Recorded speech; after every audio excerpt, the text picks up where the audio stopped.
This is the regular meeting for the Community Redevelopment and Housing. Today is Wednesday, January 22nd, 2020. Can we please rise for the Pledge of Allegiance? Mr. Calderon, can you take it away? Triangle of your heart, let it begin. I pledge allegiance to the flag of the United States of America and to the republic for which it stands, one nation, under God, indivisible, with liberty and justice for all. Thank you. Madam Recording Secretary, can you please take roll call? Vice Chair Aguinaga. Not here. Vice Chair Aguinaga. Right here. Commissioner Calderon. Present. Commissioner Frazier. Present. Commissioner Garcia. Commissioner Perez. Present. Chair Santana. Present. Commissioner Sanchez. Present. Commissioner Tardif. Commissioner Vasquez. We have quorum, and for the record, Commissioner Garcia explained that she was unable to attend today. Thank you.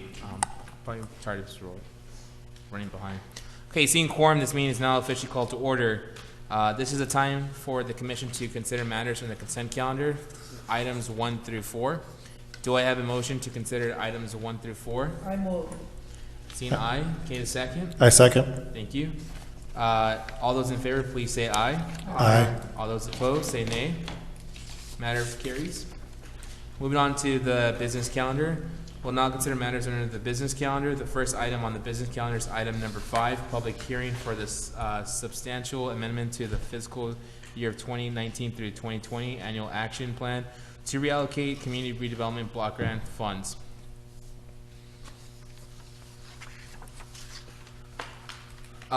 Ladies and gentlemen, this is the time and place for the public hearing of the Community Development and Housing Commission of the City of Santa Ana's substantial amendment to the fiscal year of 2019-2020 annual action plan to reallocate community development block grant funds.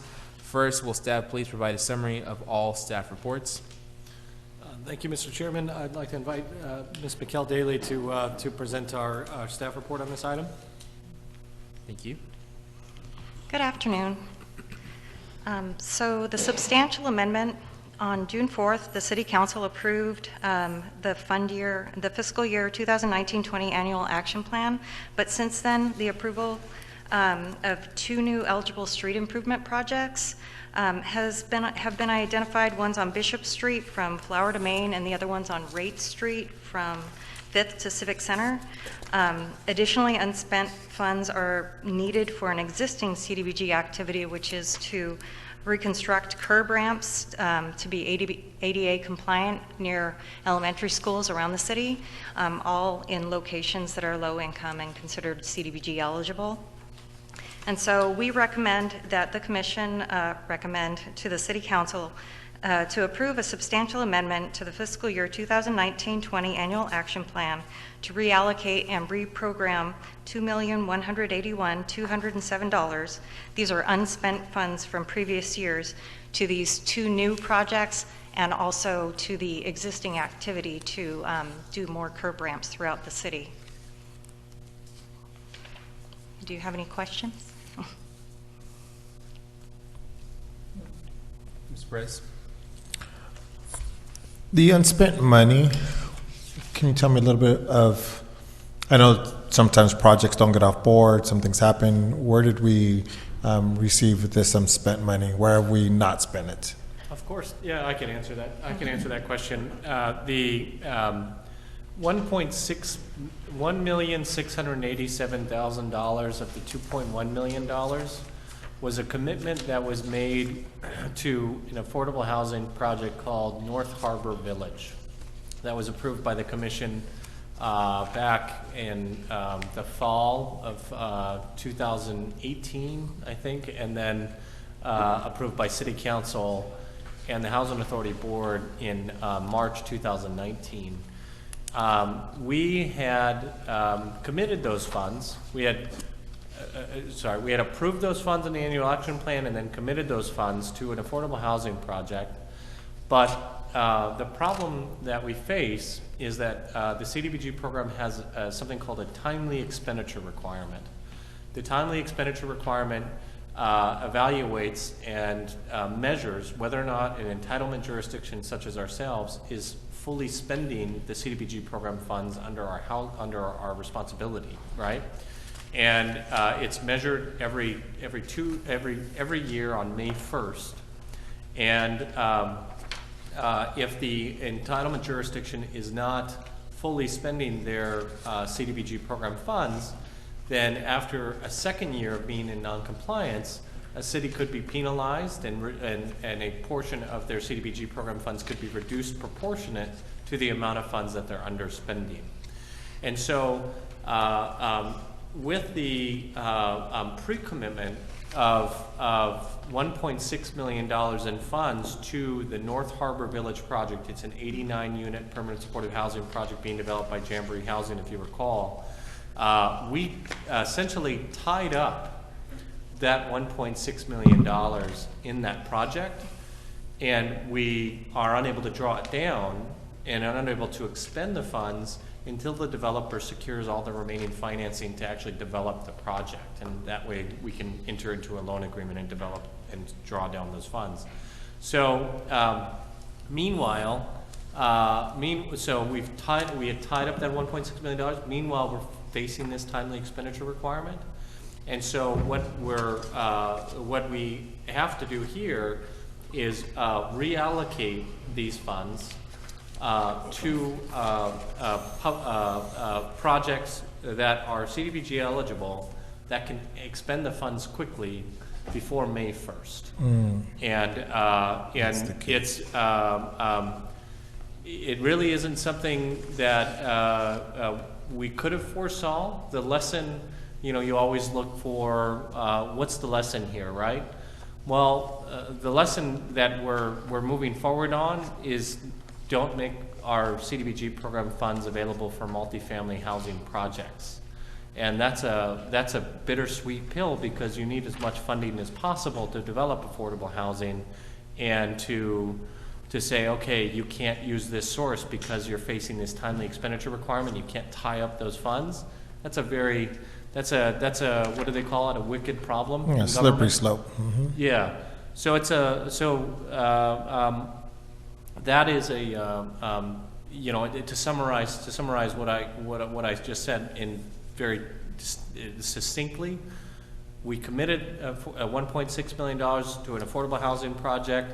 Because we had committed that $1.6 million to an affordable housing project that's not yet ready to be developed, we were impacting a timely expenditure requirement. And so in order to meet our timely expenditure requirement before May 1st, we have to reallocate the funds to two CDBG eligible projects that will draw down the funds this year. Okay. And we've identified, well, I think, as you explained, they have to be done before May 1st. So there's only a very small, limited number of projects that can be done at that time. Yes. And to emphasize staff have been working through this issue for, I'd say, about 4 to 6 months. We approached our Parks Department and we asked them, can we give you guys $2 million or $1.6 million, and can you go out and purchase a park? And it's not what they do. They don't have, that's not how they operate, and they don't have any shovel-ready parks to develop. And so we also approached 2 of our affordable housing developers and said, here's what issue we're facing. Can we come up with a solution? And one of them was willing, but then administratively it would have taken quite a heavy lift in order to come to that solution. And so then we approached our Public Works Department and we said, hey, do you have any projects that are shovel ready that we could spend these funds on before May 1st? And we'll backfill our affordable housing commitment, but we need to spend these funds down. And they identified 2 CDBG eligible projects into CDBG eligible neighborhoods. Would it be possible to let us know that we are looking at, just kind of you said 4 or 5 months ago, we've kind of identified this issue, and you've gone to multiple agencies within the city. I think for me, just hearing about it right now, is a little bit of a, I'm not going to say issue or concern. It's just I would have liked to know 4 months ago, hey, this is potentially a problem. We're asking our city, and I think it allows me to touch base with my council member representative and say, hey, by the way, this is an issue we're dealing with. It's unfortunate, because when we look at 1.6 million, I would rather be building a park, and I know you would too. And I think sometimes the commissioners here can talk to their council members and say like, hey, I know we usually don't do this, but if possible, so thank you for the information. Any other commissioners? Great. Is that all for your presentation? For that one. I'm up for the next one, so I'll just stay Okay. here. I'm going to skip ahead where it says if there's anyone from the audience, because I don't think there's no one here to speak. So you can move on to the next presentation. It'd be great. Well, actually, we need to vote on that one first. I move to approve.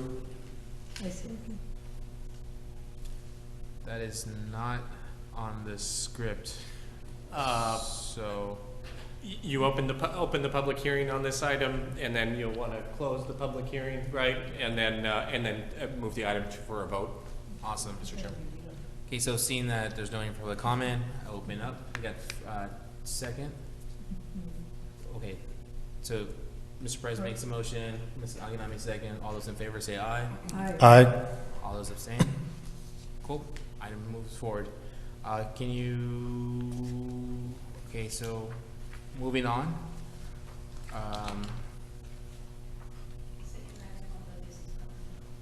Gotcha. Okay, the second item on the business calendar is item number 6, community development block grant for public service funding allocation for the fiscal year of 2020 through 2022. Will staff please report on this matter? Thank you, Mr. Chairman. Again, I'd like to invite Mikhail to present our work on this item. David would be here with us as well, but he is sick with the flu and was unable to attend today's important meeting.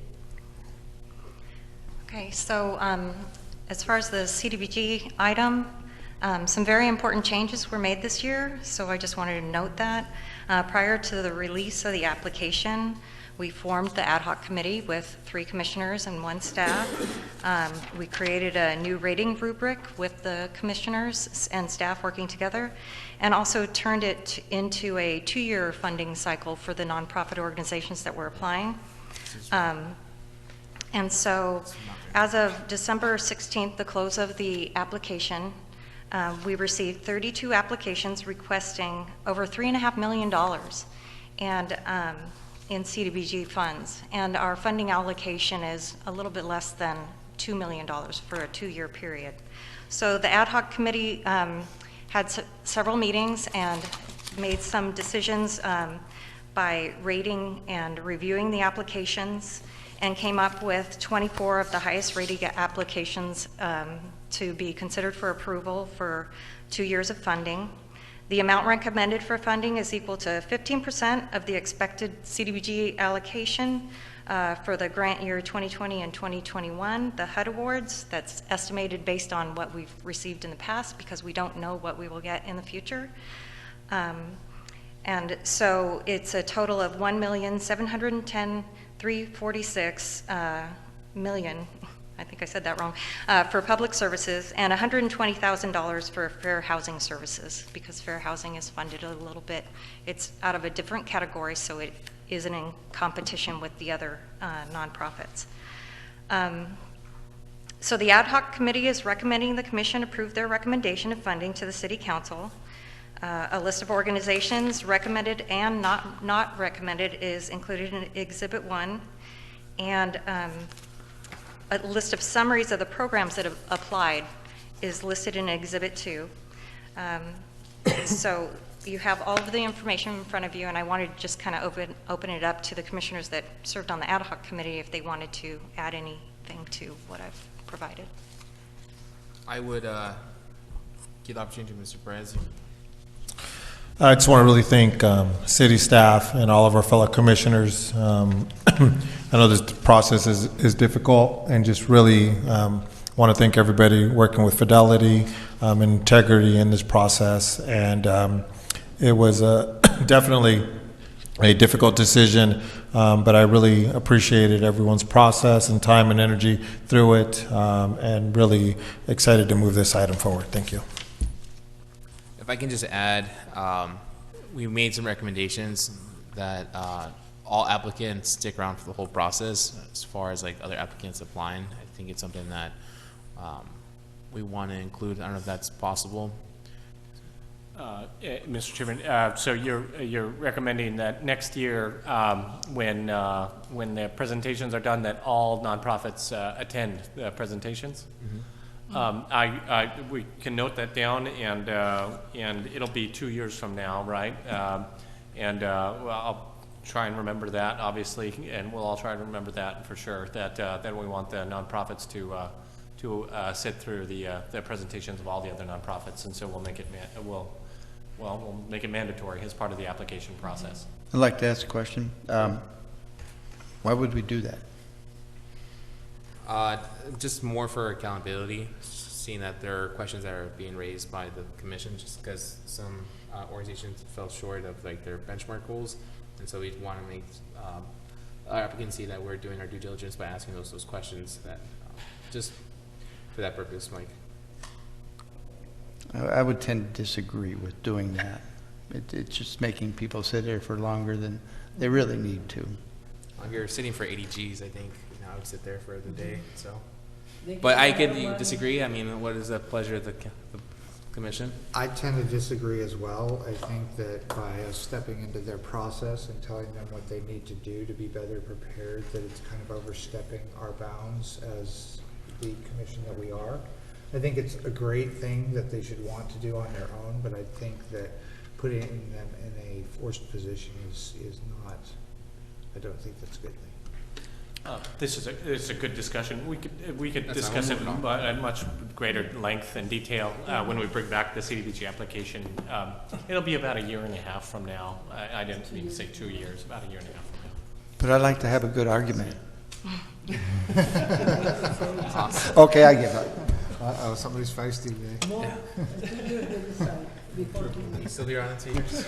Hope so. Okay, just making sure. All right. Is there any members of the public that would like to speak on this matter?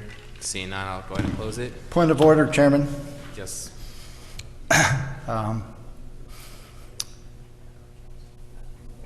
Technically, members of the commission, and maybe perhaps the attorney can correct me if I'm wrong, can step off the dais and speak as a member of the public to the commission. Is that correct? Yes, that can be done. But are we talking about this item right now? You want to talk? I'm just talking about in general. Okay. Yeah, in general, you can make your comment. I mean, you can make your comments right there as a commissioner, but you can also step down and make them as a member of the public if you'd like to. Okay, that's all. Okay.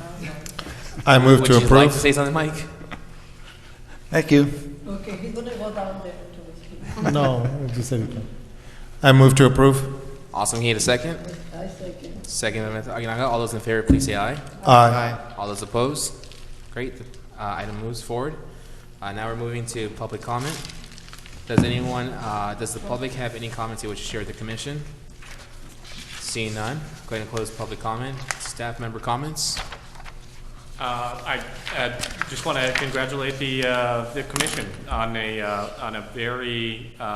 the conclusion of a very lengthy, detailed, time-intensive process.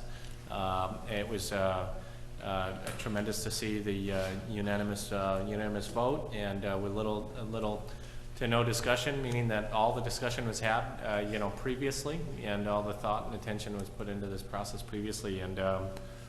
Congratulations on allocating $1.7 million to several wonderful programs in our community. And our plan right now is to try and bring this item to the February 18th City Council meeting. I say try because the other part of the CDBG program budget is through our departmental allocations, and we're hoping to wrap up that allocation process internally by next Friday, and then bring our recommendations on February 18th to City Council. With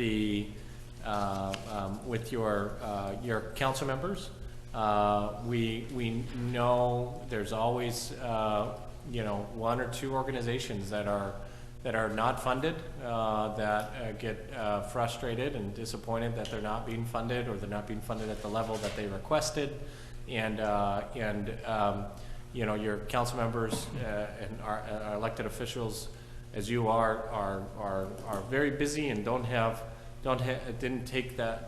weren't able to take that kind of time to go into the applications and read the applications themselves and know the details of the outcomes and outputs that have been achieved by the organization and the outputs that are being planned by the organization, and so we encourage you to reach out to your council member and discuss the recommendations by the commission, so that when the item does go to City Council, that it could also be unanimously approved by the council. Yeah, I would have come with staff comments, but I thought other staff comments, but I thought this would be a lengthier process. But congratulations overall on a very very thorough, detailed process. May I ask a question, Chair Santana? Go ahead, Commissioner Tardif. Judson, could you maybe give us a little detail on what part the staff has to do for the CDBG report to City Council? So this is one core component of the staff report, and it's usually the component that gets the most attention, is the allocation of the nonprofit organizations. Mm-hmm. But this is $1.7 million. Actually, it's $1.7 million of a $5.7 million program. And so the remaining $5.7 million we need to allocate in terms of allocating to the parks projects that were applied for internally, the public works projects that were applied for internally, the housing projects that were applied for internally, and ensure the integrity and accuracy and decision-making process, collective decision-making process internally is thorough, such that the remainder of the CDBG program funds is allocated to those other programs before we finalize the entire CDBG program budget for the $5.7 million and bring that to City Council for approval. So I wish it's not as easy as just turning around this staff report. This is half of the staff report that will be going to City Council. Okay, great. Thank you for that explanation. I appreciate it. Great. Commissioner comments? Let's start to my left. Commissioner Tardif. The commissioner over here to my left. Yes. Excuse me. With Ms. Sanchez, would like to report? No Any comments?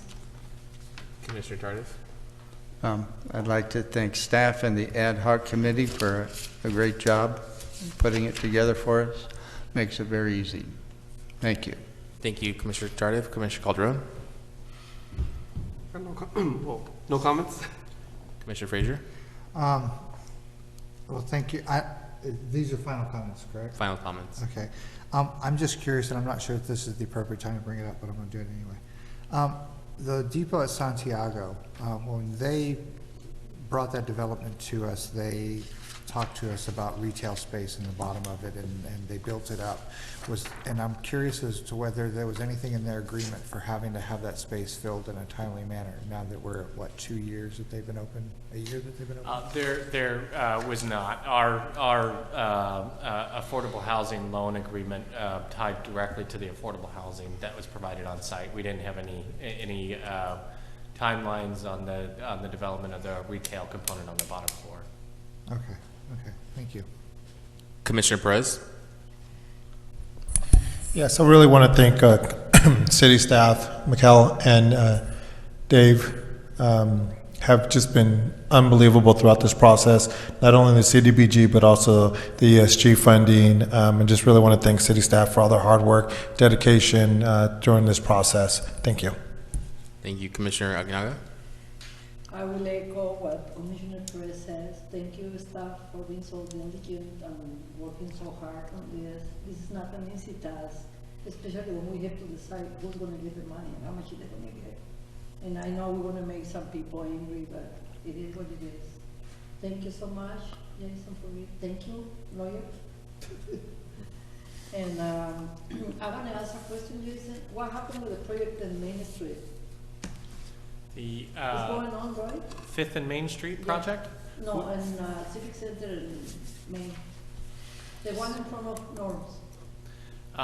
In front of, The Santa Ana Arts oh, the Collective. Santa Ana Arts Collective? Yes. That, so as reported in the Housing Division quarterly report, the project. It's in the back. Just pull it up. I can read it. It is here, okay. On page 4-6, they received a temporary partial certificate of occupancy at the end of December, and the construction is about 91% complete. We're estimating that the project will be complete by the end of March, and they're they're making a lot of, just in general, besides what you read, they're making a lot of progress on the project. It is a substantially difficult project, though, an adaptive reuse project of a former commercial office building. So converting a commercial office building into affordable housing is quite a difficult feat, and so they have been substantially delayed in terms of their construction schedule.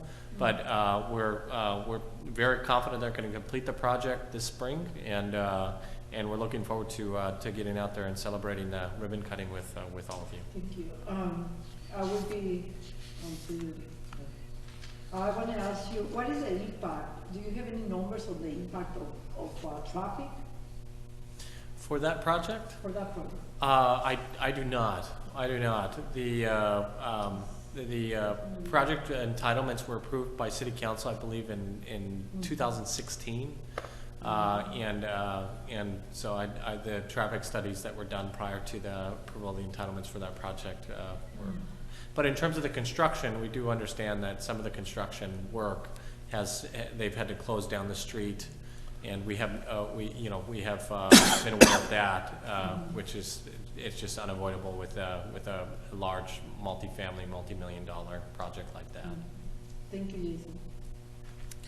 I will say, if I may, that the project looks really great. It's going to be a fantastic project when it's all completed. Be great to have all the artists right there collaborating and creating, and it should be super. You can get sculpted and painted, Mike. Maybe. Yep. Yeah. Awesome. Well, for my staff comments, commission comments, I want to say thank you to city staff. Thank you, Mr. Jetson, for providing sandwiches. Those were very delicious sandwiches that we had here with cookies. You're never gonna live that But down. on all jokes aside, this was a teamwork, and like Ms. Aguinaga said, we cannot please everyone, but we did our best that we could. That being said, this meeting is adjourned. Next meeting is scheduled for February 26th at 4:30 p.m.